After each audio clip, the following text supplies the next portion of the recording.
So I've done a good amount of AUs recently, and I've been seeing comments saying I've basically become an analog horror YouTuber out of nowhere. But who cares, because you guys are loving the series, so the most liked comment on this video is the AU I'll do next. Now, after learning about My Little Pony Outbreak AU, whoever showed me, I don't want to comb another pony.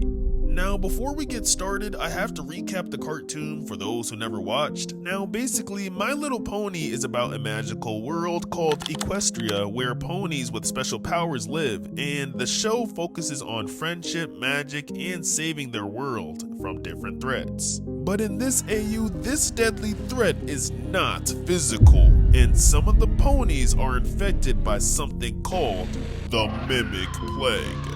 So it starts off by giving us a status on characters, with the first one being on Twilight Sparkle, who's the main character. Luckily, her status says she's not infected, she's at good health at a 97%, her sanity's at a 75%, pretty good, but her stress is at a 90%, which of course is concerning. Now we see why, because of the note that's left that says, after receiving no news from Celestia, Twilight takes protecting Ponyville into her own hooves. If you didn't know, Celestia is like Twilight's mentor and mother figure. She studied under her since she was a filly, which is a young female horse, or in her case, unicorn. But Celestia is the wise, powerful ruler of the ponies, who usually count on her for advice or orders, so imagine out of nowhere when suddenly Celestia goes silent during a crisis. It would deeply unsettle Twilight. It's like your lifelong teacher, guide, or protector just disappeared without a word, which is why her stress would be at 90%. And this also hints that something must have went terribly wrong. Fluttershy is not doing too good. She's not been infected, but as you can see, she's gotten a lot of injuries on her body, with it saying that she's gotten scratches from animals, sprained wing from self-defense.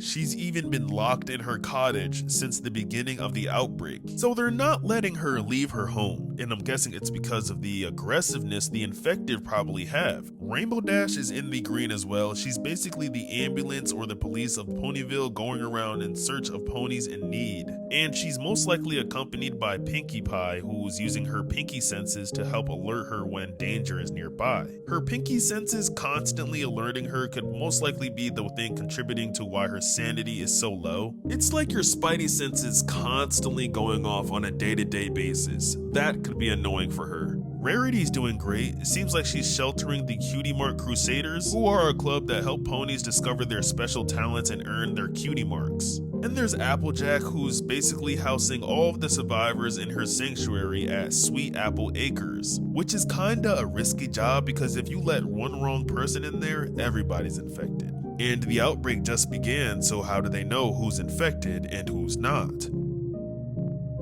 In the next part, we find out what Celestia has been up to, and she's basically been missing, searching day and night for whatever caused this pandemic. And it basically says she's unsure on what to do and is hiding from the other princesses. Of course, as the leader of the others, when you're left in a situation like this and you don't know what to do, some may feel embarrassed or too much of a failure to even show their face. Now there's Starlight Glimmer, who's unfortunately been infected. Now, she's in the second stage of infection currently, and if you think this looks bad, keep in mind there are 5 stages. In stage 1, your danger level is 20%. The pony is still themselves in this stage, but is just confused and scared, with green ooze that sits on their skin and also disables their unicorn magic once they come into contact. In the second stage, your eyes will blacken and the ooze will start to expand in and outside of your body. And not only will their hair be extremely longer, but they will be expressively happy. But don't be fooled. The pony is just eager to trick other ponies in order to infect them, making their danger level jump from 20 to 80%. In stage 3, your danger level is now 90. As the pony's features morph, their hair grows rapidly, and the ooze starts to spread and damage their body, creating holes and open craters, almost like it's burning and digging in you. With the ooze even dripping out of their eyes like tears, the pony will now hiss and growl and gurgle at you. by stage 4, their hair will continue to grow and they also will become discolored. See-through holes will start to form on their body with huge chunks of their flesh missing, and they'll always be starving, as the transformation doesn't give the creature a hunger for love, but a hunger for flesh, making their danger mode 100%. And when you thought it couldn't get any worse, by stage 5, the danger status is changed to run. In this state, their goal is to eat. They grow fangs, and their cutie mark is no longer there.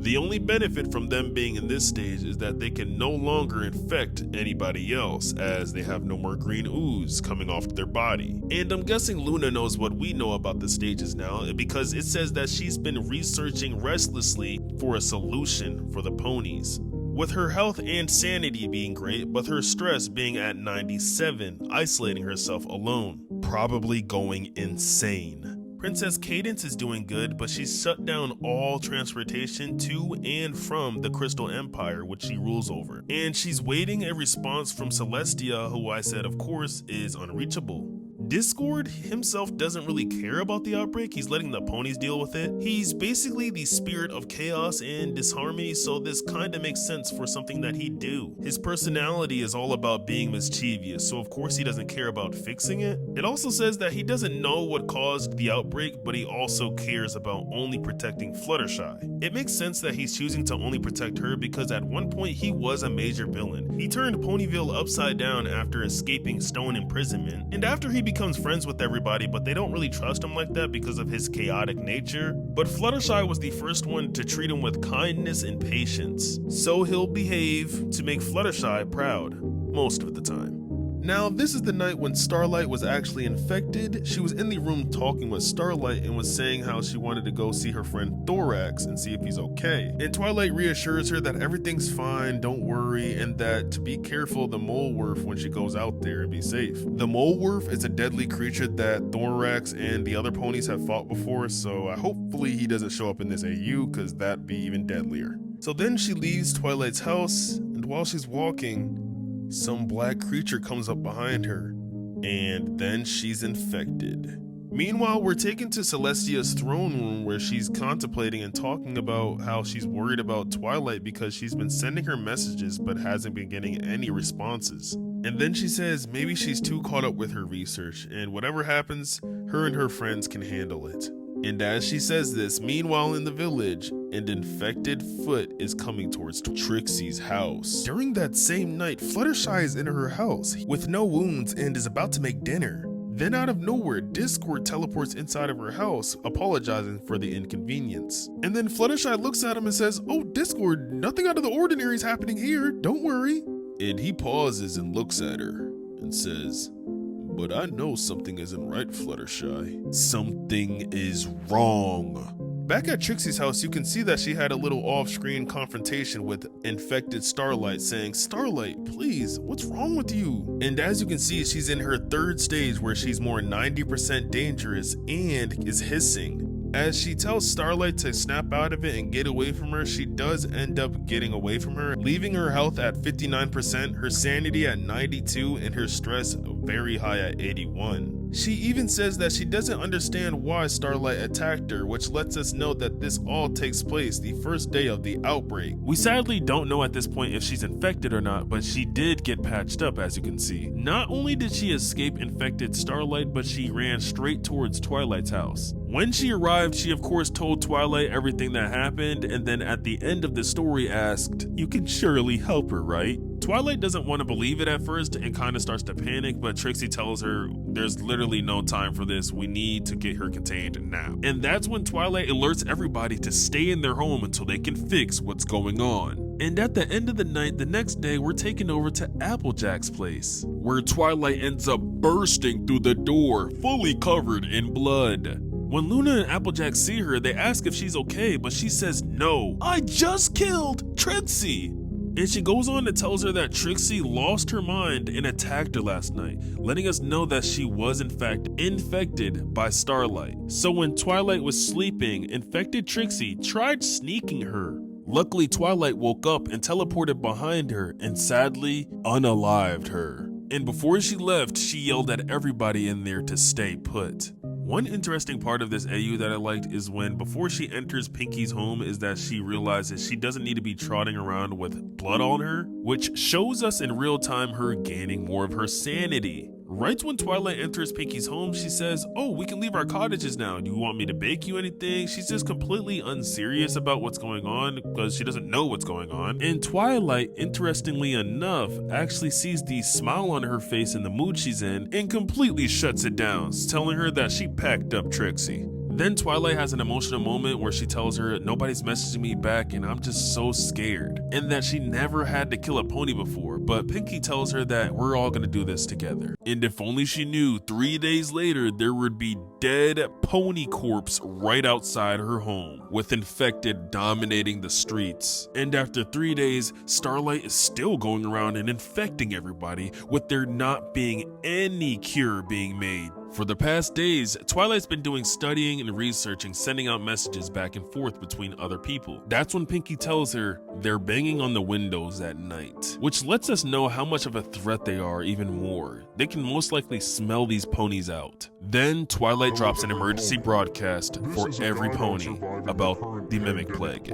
One night while Twilight's walking through the castle, she's stopped by Pinky, who tells her that her sensors are driving her nuts. Then Twilight sighs and says, "We're fine. The only way they'll get in here is if my spells wears off." That's when Pinky goes off and says, "Why aren't you as concerned as me, Twilight?"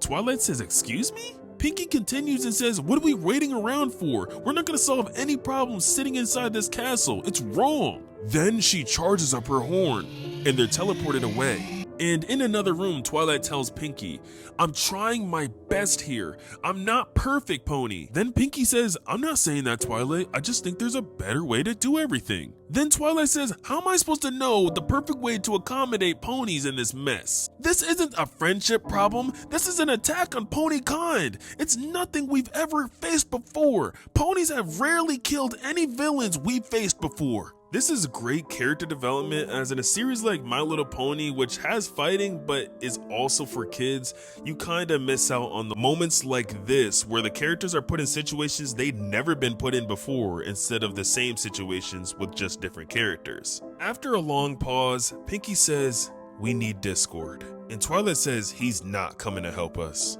Meanwhile, we're taken to Discord's dimension where Fluttershy is kinda bored and also very sad. And then she begins to plead with Discord to go out and help everybody, but he just completely says no and he's not changing his mind. Soon back at the castle, Pinky and Twilight did something unthinkable. They got rid of everyone in the castle. At least that's what the AU wanted you to believe, but it turns out when they were gone for that 10 minutes, an infected that was actually playing good guy was low-key disguised and killed everyone there while they were gone. Then we're shown a scene where Celestia is fighting infected ponies, who, if I'm not mistaken, are all in stage 5, because in the 5th stage is when they can use their powers with no green goo stopping them, further showing how powerful she is. Meanwhile, Applejack and Rainbow Dash reunite with Luna. On the other hand, Pinky's kinda going insane, making up these false things in her head, saying like, "Oh, one of the infected looked like a changeling, and maybe if they find Chrysalis that they could fix all of this stuff, hopefully." Chrysalis is a villain that's able to shapeshift and absorb powers. And after saying this, Pinky starts laughing hysterically, just showing how insane she's gotten. And Twilight demands her to get a hold of herself as they have a tough journey ahead. Back at the barn where a lot of the survivors are hiding out, Applejack and Luna are talking, and that's when they hear some screaming. There, an infective out eating a pony during the day. Meanwhile, Zecora has ran into infected Starlight, saying, "What has become of my friend?" And she looks hideous. And later that night, Twilight and Pinky find Zecora infected. And we're hit with one of the saddest scenes of Princess Luna, or aka Nightmare Moon, crying to herself, pleading with her sister, who is Celestia, that she can't do it alone. Which is followed by a scene of all the princesses being tormented and attacked by infected. Sadly, it's not looking too good for the ponies. We're even shown a scene of Celestia fighting Princess Chrysalis. And then, surprisingly enough, out of nowhere, her sister, Nightmare Moon, shows up. That's when the infected does something that's not even recorded on any of these stages and evolves, making the stakes even higher, and sadly, she ended up taking out Celestia's sister.